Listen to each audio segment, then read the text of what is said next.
Donc on va rester dans les aspects médico-légaux en écoutant Didier Leget, donc, qui est urologue à Grenoble et qui va nous parler de l'évolution du risque médico-légal en chirurgie.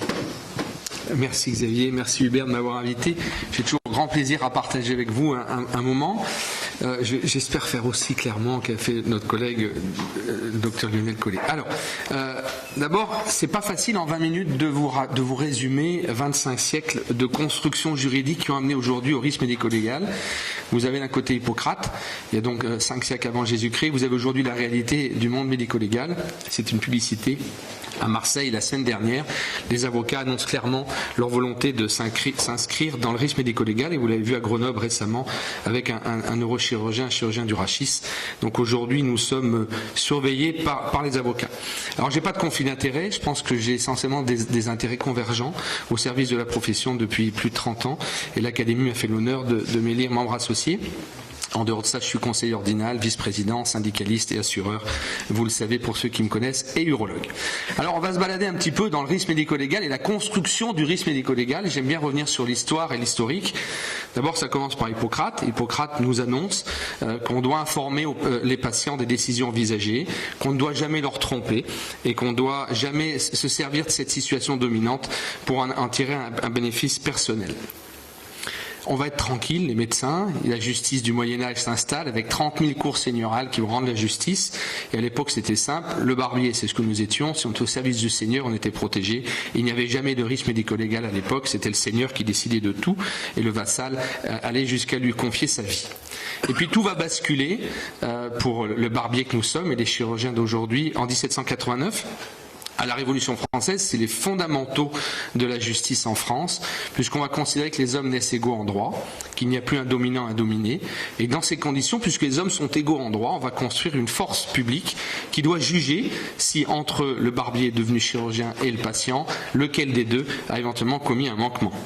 On va être là encore relativement tranquille, si ce n'est que Napoléon Bonaparte va consolider cette possibilité de la force publique en rédigeant 2 codes, le code civil d'un côté en 1804 et puis le code pénal, bâti essentiellement sur un article fondamental du droit. Tout fait quelconque de l'homme qui cause à autrui un dommage oblige celui par la faute duquel il est arrivé à le réparer. Ça, c'est essentiellement d'un point de vue civil, puisque c'est l'assureur qui indemnisera. Et puis d'un point de vue pénal, il y aura des amendes. Remarquez que le code pénal et le code civil datent de 1804 pour le code civil, 1810 pour le code pénal, et que les deuxièmes versions ne vont arriver qu'en 1870 pour le nouveau code civil et en 1994 pour le nouveau code pénal. Donc vous voyez que Napoléon, il a bien structuré le droit. On va encore là, nous chirurgiens, être relativement tranquilles, puisqu'il y a le tribunal de Domfront en 1829 qui considère que les médecins ne reconnaissent pour juge après Dieu que leur père. Et dans ces conditions, ils ne peuvent accepter d'autres responsabilités que celle de la conscience. Et il n'y a donc que éventuellement l'Académie de médecine, l'Académie de chirurgie qui peut juger qu'un chirurgien ou un médecin a commis un manquement, ce qui permet aux médecins d'être relativement tranquilles. Et même le procureur général de la Cour de cassation, en 1835, va le rappeler une nouvelle fois en disant que c'est Hippocrate pour les médecins qui pourrait juger les médecins et Galien. En gros, c'est uniquement leur père et on est tranquille. Tout va commencer à se structurer avec l'arrêt Mercier. Madame Mercier, c'est une patiente qui a de la radiothérapie à l'époque et qui va présenter une radiodermite de la face. Et à l'époque, le droit précise qu'on a une prescription triennale. Et la Cour d'appel d'Aix va considérer qu'on va rompre cette prescription triennale en considérant qu'il y a un contrat de soins qui existe entre les patients et leurs médecins. Le praticien doit informer le malade des risques, recueillir son consentement et tenir compte des données acquises de la science. Le patient, lui, de son côté, il doit renseigner le praticien en toute honnêteté et verser des honoraires. Et c'est sur ce dernier point qu'on a obtenu que le tiers payant ne soit pas total, puisqu'il existe à la fin du contrat de soins un versement d'honoraires. Mais à l'époque, on reste tranquille, puisque c'est au patient à prouver que le médecin ne l'a pas informé. À côté de cette évolution juridique, les médecins vont s'organiser, les syndicats médicaux apparaissent en 1850, et la première rédaction du code de déontologie, on va y revenir, est rédigée par les médecins eux-mêmes en 1879, à l'époque où notre confrère urologue des Ormeaux va utiliser le premier endoscope. Les syndicats médicaux se structurent autour de la liberté, du respect, etc., des droits des médecins, et le Conseil national de l'ordre des médecins est créé à la demande des médecins en 1943, la Sécu en 1945. Et puis le premier code qui va préciser nos obligations professionnelles est rédigé et édité surtout en 1949. Ce code de déontologie, qui est peu enseigné, que nos collègues ne connaissent pas, va être rédigé à plusieurs reprises, en 45, en 55, en 79, pour tenir compte de l'avortement, et puis jusqu'en 2012. Les médecins pourtant s'engagent tous à connaître leur code et à le respecter, et on est surpris tous dans la pièce quand on constate que les jeunes médecins ne l'ont jamais lu et jamais appris. Qu'est-ce que dit ce code? Eh bien, c'est autour de ce code que les juridictions vont se positionner par rapport au fait que les chirurgiens ont éventuellement fait des fautes. La moralité, la probité, le dévouement, c'est enseigné, mais c'est aussi une obligation. On a récemment vu un médecin qui avait été vu en train d'acheter de l'héroïne sur un marché public à Grenoble être condamné à l'interdiction d'exercer. La moralité est très importante. Et puis on doit donner des soins fondés sur les données acquises de la science, et s'il y a lieu, se faire aider d'un tiers compétent. Et ça, c'est l'expert qui nous dira si oui ou non, au moment des soins, les soins utilisés étaient fondés sur les données acquises de la science, et c'est donc bien une obligation légale dans notre code de déontologie et surtout intégrée au code de santé publique. Nous devons tenir compte des données acquises de la science, on l'a dit, bien que le code nous rappelle qu'on est libre de nos prescriptions. Et ces prescriptions peuvent être limitées en fonction de la qualité, de la sécurité et de l'efficacité. En gros, notre code professionnel nous oblige déjà à l'efficience, même si parfois la Haute Autorité de Santé a besoin de le rappeler. Nous devons rechercher le consentement éclairé de nos patients, c'est l'article 36, et je rappelle à ce sujet que certains de nos jeunes ont oublié, mais même quand on est salarié, on doit évidemment avoir un consentement éclairé de la part de nos patients. On doit informer les confrères, le premier code le rappelle, on doit le rappeler en permanence. Et c'est vrai qu'aujourd'hui, comme tu le disais Xavier, il y a un certain nombre de conflits, en particulier les équipes chirurgicales entre les chirurgiens et les anesthésistes, avec des non-dits, et c'est la cause aujourd'hui d'un grand nombre de mises en cause et de décès et de complications médicales. Les médecins restent indépendants, quel que soit le contrat et l'organisation des soins. Et on le voit aujourd'hui, même si vous parliez tout à l'heure de la procédure plutôt administrative du Conseil d'État, qu'un grand nombre de praticiens hospitaliers sont poursuivis au niveau pénal ou au niveau disciplinaire, parce que le Code nous le rappelle, les médecins, quel que soit le mode d'organisation, ne doivent jamais accepter de limiter leur indépendance, et surtout ils restent responsables de leurs décisions et de leurs actes. Alors, on a en plus aujourd'hui un certain nombre d'articles qui précisaient qu'on doit éviter tout compérage, qu'on doit être indépendant, y compris de la rémunération, ce qui pose un grand nombre de problèmes aujourd'hui avec l'arrivée de la télémédecine et des sites commerciaux de médecine informatisés. La responsabilité médicale est déjà précisée à l'époque. Chaque médecin est responsable, quel que soit le mode d'organisation, je l'ai déjà dit, et chacun doit assumer sa responsabilité. Autour du secret médical, le médecin est responsable aussi des équipes qui l'assistent, sa secrétaire, ses infirmières, l'organisation des soins, y compris à l'hôpital public. Il y a là, le Code pénal, depuis 1885, a sorti un certain nombre d'articles pour nous rappeler l'importance du secret professionnel, puni d'un an de prison et de 15 000 € d'amende si nous devons y déroger, ou notre entourage, brancardier, secrétaire, infirmière. La publicité est interdite, c'était déjà à l'époque, c'était rappelé dans les nouvelles rédactions du Code, et donc ça pose là encore des problèmes avec l'arrivée de l'informatique et d'un certain nombre de réseaux sociaux. Et je rappelle aux médecins, certains nombres l'ont oublié, mais qu'un médecin peut refuser des soins. C'est l'article 47 du Code, pour lui permettre, dans le cadre d'une relation médicale toxique avec un patient qu'il ne sent pas, qu'il ne ressent pas, avec lequel il s'est déjà engueulé, qu'il peut, en dehors de l'urgence, mettre fin à la relation du soin, à condition d'avertir le patient et d'avertir ses confrères. En 1985, les médecins ont obtenu que la loi rappelle leur indépendance professionnelle, leur liberté d'installation, leur liberté de prescription et le respect du secret médical avec un paiement direct à l'acte. L'information va devenir déontologique uniquement en 1995. L'information est inscrite dans notre code de déontologie, dans le code de santé publique. Mais il faudra, en 1997, le fameux arrêt Edreuil, avec l'inversion de la charge de la preuve, où suite à une coloscopie, une perforation du côlon, M. Edreuil va démontrer qu'informé, il n'a pas été informé de ce risque-là.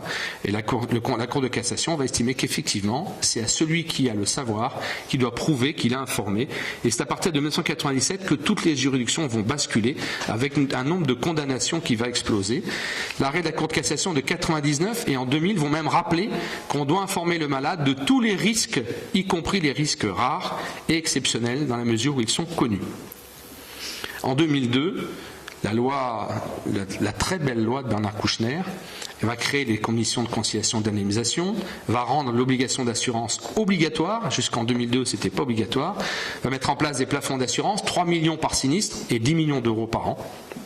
Et aujourd'hui, l'ONIAM va gérer 4000 dossiers à peu près par an, soit plus de 55 000 dossiers depuis son origine, 1 milliard d'euros d'indemnisation, dont 62% des dossiers indemnisés sont des dossiers chirurgicaux et 42% des décès qui sont passés par l'ONIAM sont liés à une intervention chirurgicale.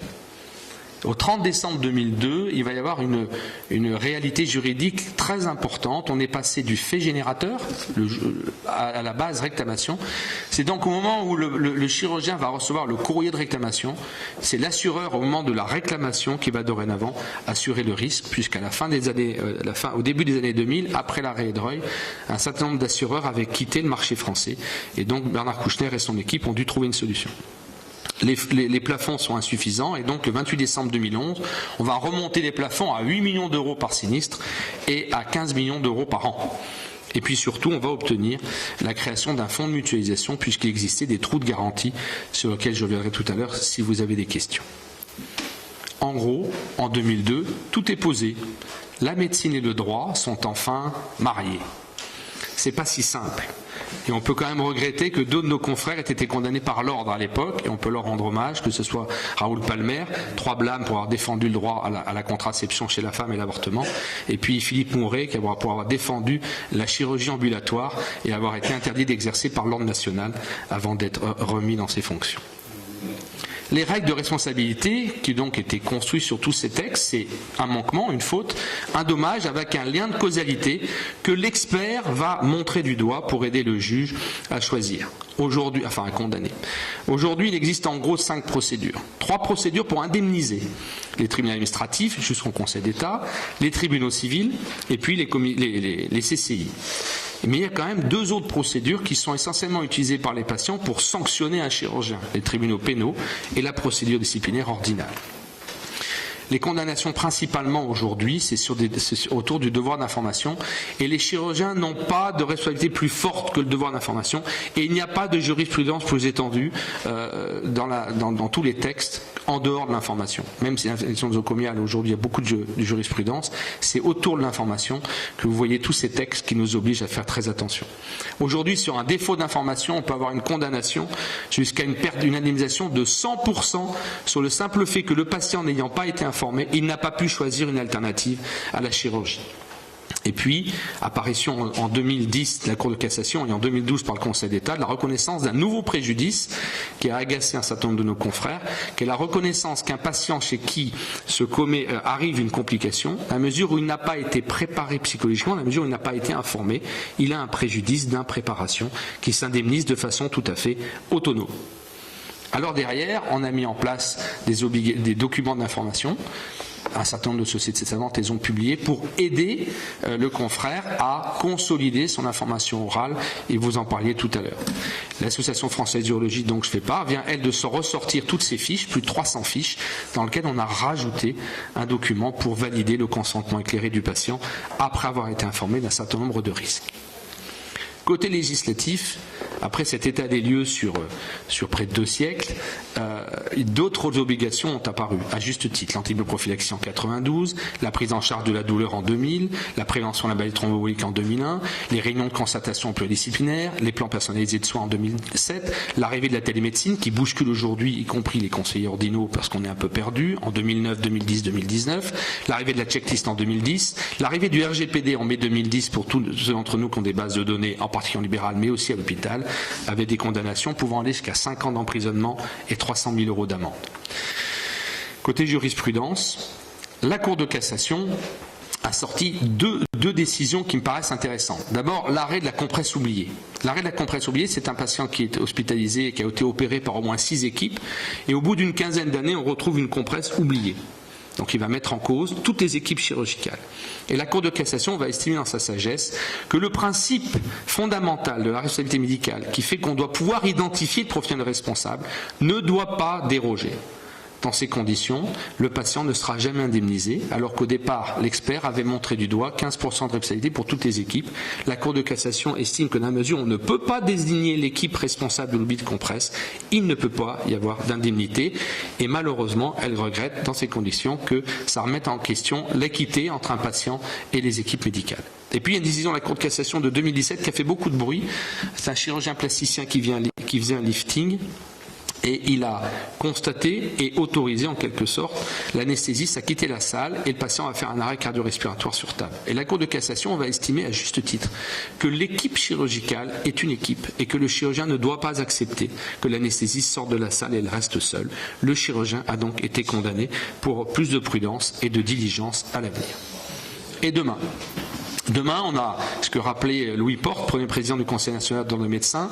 Il n'y a pas de médecine sans confiance, de confiance sans confidence et de confidence sans secret, et surtout de bienveillance qui est le cœur de notre relation médicale. Mais comment respecter cet engagement de bienveillance alors même que les choses évoluent? Aujourd'hui, on a un présent qui est bien codifié, l'information, le consentement éclairé, la traçabilité de tout, les règles de l'art, la responsabilité individuelle. Mais n'empêche que le cadre légal, il continue à évoluer, les règles de l'art, elles évoluent, et c'est pas toujours simple. Il y a des réformes aujourd'hui qui risquent de remettre en question demain la qualité de la chirurgie. Nos jeunes auront des phases de consolidation avec 2 ans en fin d'internat, mais pas nécessairement comme assistant ou chef de clinique. Difficile de savoir s'ils seront compétents.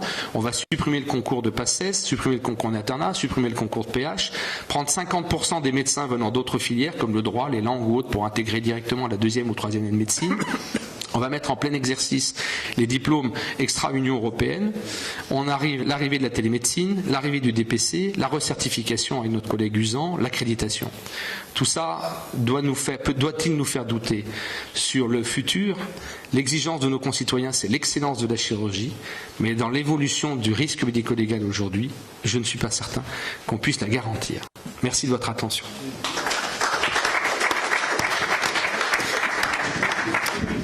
Merci beaucoup Didier, toujours comme d'habitude, tu nous fais des présentations d'excellent niveau. Est-ce qu'il y a des questions?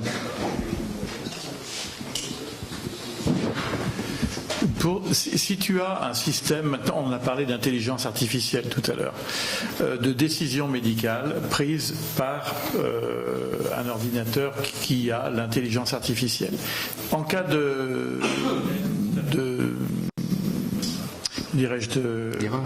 d'accident, est-ce que on se retournera contre le constructeur de l'appareil qui a commis une erreur ou contre le médecin qui était supposé contrôler l'appareil? C'est l'expert qui nous guidera. Mais une chose est sûre, c'est qu'on a eu des accidents avec aujourd'hui l'intelligence artificielle qui est dans les prothèses de genoux, les prothèses de hanche ou même des moteurs qui sont quelque part l'intelligence pour aider à fraiser, etc. avec des complications. Et en fait, c'est le concepteur de la machine qui a été poursuivi et éventuellement qui a indemnisé. C'est-à-dire que s'il est démontré que c'est bien dans la conception de l'outil qu'il y a un accident, c'est le concepteur. Si par contre c'est dans l'utilisation, on a eu le cas d'écarteurs ou d'écarteurs intelligents comme aujourd'hui dans les prothèses de hanche, où l'orthopédiste a dévié l'utilisation et du guide d'utilisation, alors c'est l'orthopédiste qui est responsable. Mais c'est toujours l'expert judiciaire qui va renseigner le juge. Mais l'intelligence artificielle, si on peut assimiler un petit peu à ce qui se fait en RCP, en réunion de constatation pluridisciplinaire, il peut y avoir une prise d'une décision. La RCP n'existe pas en termes d'organisation, à la différence du CLIN par exemple. Il y a des experts qui ont retenu la responsabilité des médecins présents à la RCP, mais la CCI, qui est la première instance pour l'instant à s'être prononcée, peut-être qu'on ira jusqu'au Conseil d'État pour la responsabilité des RCP, a reconnu que c'était le chirurgien qui seul devait prendre une décision différente de ce qui était proposé s'il estimait qu'il fallait faire autrement. Après, il y aura l'intelligence artificielle aujourd'hui très utilisée qui arrive en force sur l'interprétation des radios et des scanners. Il est certain que si une intelligence artificielle nous dit qu'il y a un cancer de prostate et qu'on fait des biopsies par exemple et qu'en relecture on se dit l'intelligence artificielle s'est trompée, alors ce sera le concepteur de l'intelligence artificielle qui sera poursuivi.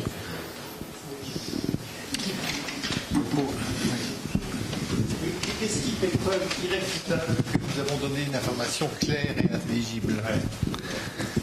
C'est un grand débat ça. Oui, c'est un débat qui revient tout le temps. En fait, notre devoir d'obligation, il est oral. Donc, c'est un faisceau d'arguments qui va aider d'abord l'expert et éventuellement le juge à considérer si l'information a été donnée.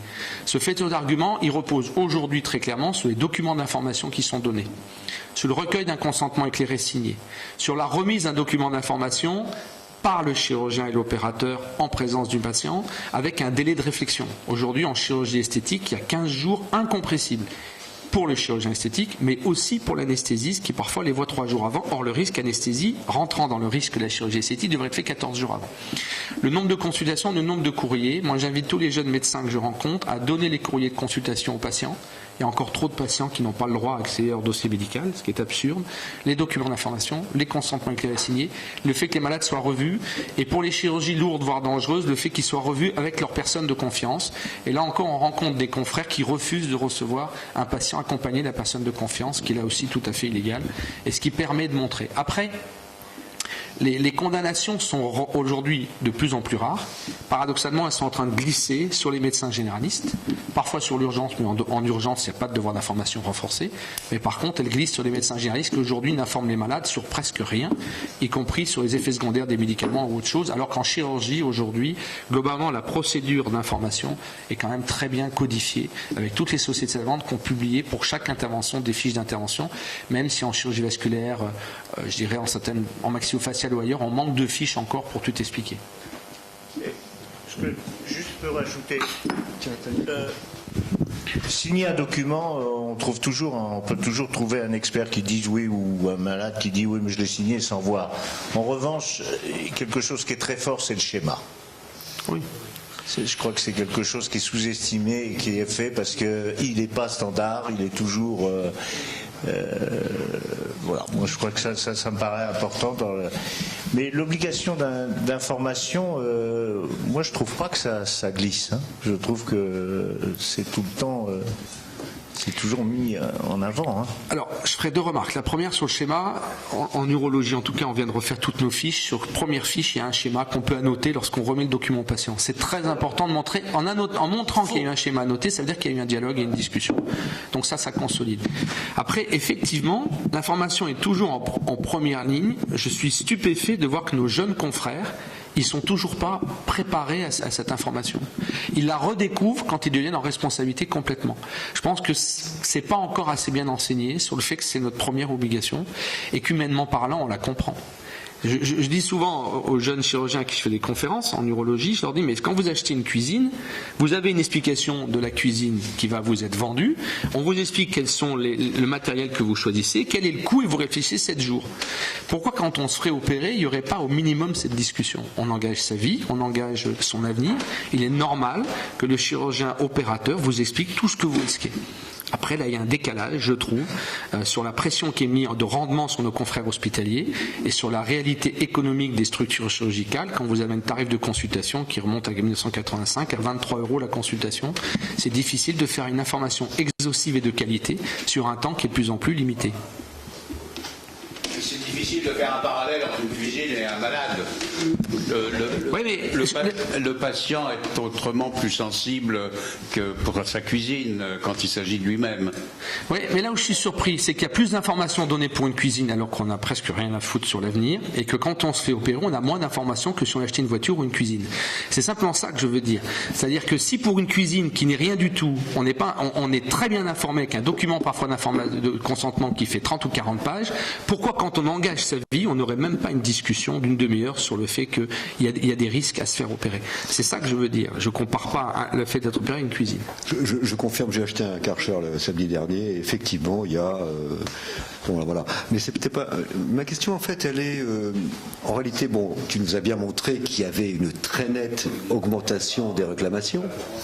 Mais qu'en est-il dans les autres secteurs?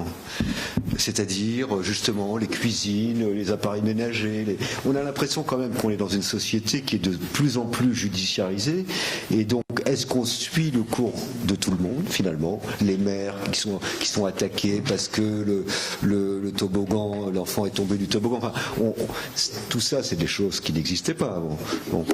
Donc, qu'en est-il du secteur médical, et en particulier chirurgical, des autres secteurs? Les gens, maintenant, ils portent plainte pour tout, pour rien. D'abord, on a eu une explosion des mises en cause dans les années 2000 à 2005. Depuis, c'est à peu près stable. Franchement, il n'y a pas d'explosion des mises en cause. Il y a eu une explosion au début des années 2000, après l'arrêt de Reuil.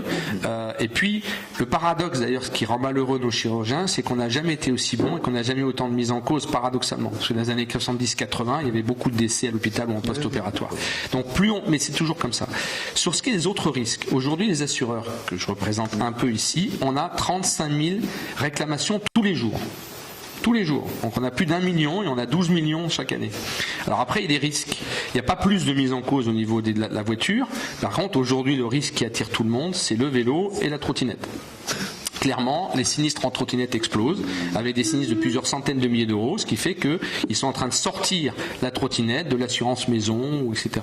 Donc les assureurs, ils observent. Il n'y a pas d'explosion à l'américaine, pour le moment, bien qu'aujourd'hui on peut faire des class action, mais uniquement sur des problèmes de matériel. Il n'y en a pas, et les grosses sociétés, on a eu en orthopédie un gros problème avec les prothèses métal-métal de chez Zimmer.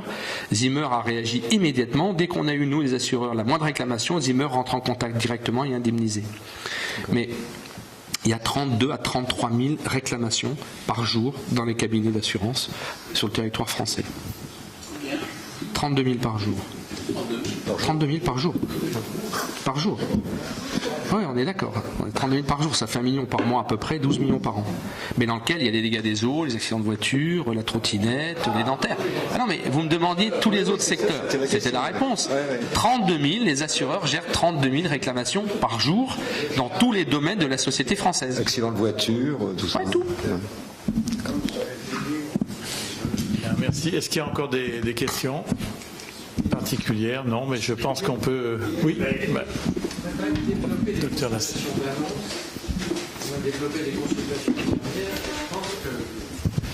Les malades sont bien informés maintenant, beaucoup mieux qu'il y a quelques années. Alors la consultation d'annonce qui était dans le plan... Les médecins sont conscients. Moi j'ai fait des schémas depuis 10 ans, je suis d'accord avec Jacques. Mais... Les consultations d'annonce, elles ont été créées par le plan Chirac en cancérologie. Elles ne remplacent pas le devoir d'information de l'opérateur principal. Attention de ne pas faire glisser l'information sur un tiers. Et j'en veux pour preuve les problématiques qu'on a avec les flying surgeons, donc le proctoring. Les confrères qui vont se déplacer dans une autre équipe chirurgicale pour opérer à la place du chirurgien. Ils sont systématiquement condamnés sur le fait qu'ils n'ont pas rencontré le patient avant. Ce qui est inacceptable. Quand on fait du flying surgeon, du proctoring, on doit informer le conseil de l'ordre où on va. On doit informer le conseil de l'ordre d'où on vient. On doit informer le directeur de l'établissement où on va. On doit informer son assureur RCP. On doit rencontrer le patient avant la chirurgie. On doit valider l'indication opératoire. Et on doit, et c'est bien le problème, et on doit vérifier que le patient ait été informé de tous les bénéfices et les risques et qu'il valide le fait que c'est vous qui allez l'opérer. Si on ne fait pas ça, on est à chaque fois condamné par les juridictions et c'est normal. Si demain vous achetez une cuisine et que le cuisiniste qui se pointe, c'est pas celui que vous avez vu avant, vous ne le laissez pas rentrer chez vous. Pourquoi? Parce que c'est du proctoring. On accepterait de se faire opérer par un chirurgien qu'on n'a jamais rencontré. Donc je suis désolé, la jurisprudence est très claire là-dessus. Le devoir d'information, il est porté par celui qui fait la réalisation de gestes chirurgicaux. Ni par son interne, on a une condamnation par un chirurgien qui a dit mon interne l'a informé, ça ne tient pas la route. Et on a une affaire à Paris en ce moment avec un confrère chirurgien italien qui est venu opérer un malade à Paris. Et la malade a eu des complications. Elle a découvert en post-opératoire que c'était un chirurgien italien qui l'avait opéré. Ça ne tient pas la route. Vous pourrez faire tout ce que vous voulez pour donner l'information par quelqu'un d'autre. Le code de déontologie, le code de santé publique et la jurisprudence précisent que c'est celui qui fait qui doit s'assurer que l'information est passée, qu'il a été compris, qu'il valide l'indication opératoire. Même au niveau du droit administratif, même en hôpital public. Alors l'hôpital public c'est différent, parce que l'hôpital public c'est la PHP, etc. Ça fait partie de la mission universitaire et on pourrait le comprendre. Et c'est la responsabilité de l'hôpital public de valider des pratiques qui ont lieu dans ces établissements tous les jours. Mais si jamais le malade glisse en pénal, le chirurgien, il n'aura pas de défense. Si le malade il glisse au niveau de l'instance disciplinaire qu'est le conseil de l'ordre, il n'aura pas de défense. Je suis désolé, l'obligation, c'est écrit dans nos textes, et c'est logique, que vous soyez salarié ou libéral, vos obligations professionnelles, elles sont portées par vous-même. Alors si vous avez un employeur d'un point de vue civil, c'est l'employeur qui indemnisera via son assurance ou via lui-même pour la PHP les indemnisations, et vous serez protégé. Mais si le patient décide d'aller en pénal, vous serez condamné en pénal pour ne pas avoir respecté vos obligations professionnelle d'information et d'indication opératoire. Moi j'ai un peu UPH, je suis un peu long, mais qui a été rendre service en France pour une chirurgie du rachis qui devait être simple sur un niveau. En fait ils ont mis 6 cages sur 6 niveaux sur une indication opératoire qui était limite avec un choc hémorragique derrière, un patient qui s'avère handicapé. Le patient il attaque le PUPH et le chirurgien responsable, et le PUPH il doit justifier à l'expert que l'indication opératoire n'était pas la bonne, mais c'est le sachant. Et l'expert lui dit, si vous ne vouliez pas opérer ce malade, il ne fallait pas vous déplacer dans une clinique privée alors que vous êtes PUPH dans un CHU. Si vous vous déplacez pour faire du proctoring, vous validez l'indication opératoire. Si l'indication opératoire est mauvaise, en tant que PUPH en particulier, en tant que sachant supérieur à l'opérateur, vous validez sa mauvaise indication opératoire et sa mauvaise technique. Oui, on peut dire, oui.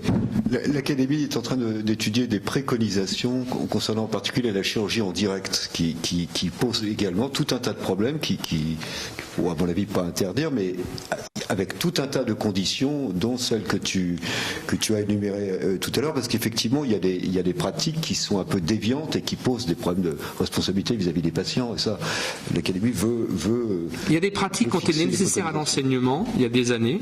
Depuis 1997, en raison de l'inversion de la charge de la preuve, ça a changé. Et nos obligations professionnelles sont très claires.